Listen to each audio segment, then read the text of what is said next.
পঞ্চমবারের মতো 2 দিনের সরকারি সফরে নিজ জেলা পাবনায় পৌঁছেছেন রাষ্ট্রপতি মোহাম্মদ শাহাবুদ্দিন। শনিবার সকাল 9টা 40 মিনিটে রাষ্ট্রপতি শাহাবুদ্দিন হেলিকপ্টার যোগে ঢাকা থেকে পাবনা স্টেডিয়ামে পৌঁছান। এ সময় পাবনা জেলা প্রশাসক মোহাম্মদ মফিজুল ইসলাম ও পুলিশ সুপার মুর্তজা আলী খান তাকে স্বাগত জানান। পরে 9টা 45 মিনিটে সার্কিট হাউসে উপস্থিত হয়ে গার্ড অব অনার গ্রহণ করেন তিনি। এরপর সকাল 11টায় পাবনা সদরের আরিফপুর কবরস্থানে মা বাবার কবর জিয়ারত করেন রাষ্ট্রপতি।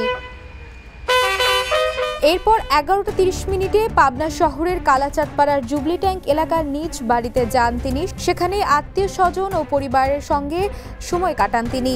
এরপর একই দিনে সার্কিট হাউসে রাত্রি যাপন করবেন রাষ্ট্রপতি। সফরের শেষ দিন রোববার সকাল 10টা 45 মিনিটে সার্কিট হাউসে গার্ড অব অনার গ্রহণ করবেন তিনি। 11টায় পাবনা স্টেডিয়ামে হ্যালিপ্যাডে উপস্থিত হবেন এবং বঙ্গভবনের উদ্দেশ্যে যাত্রা করবেন। এদিকে রাষ্ট্রপতির সফরকে ঘিরে নিরাপত্তা জোরদার করা হয়েছে। স্টেডিয়াম, সার্কিট হাউস, আরিফপুর কবরস্থান ও তার নিজ বাসভবন এলাকায় নিশ্চিদ্র নিরাপত্তা ব্যবস্থা গ্রহণ করা হয়েছে।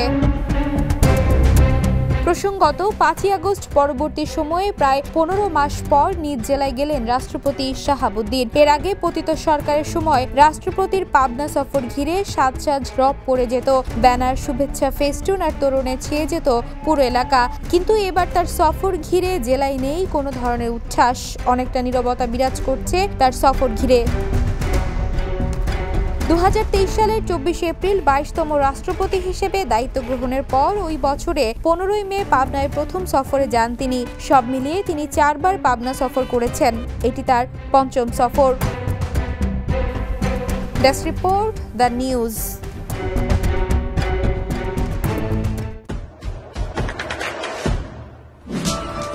দেশে দেশে সবার সাথে, দ্য নিউজ।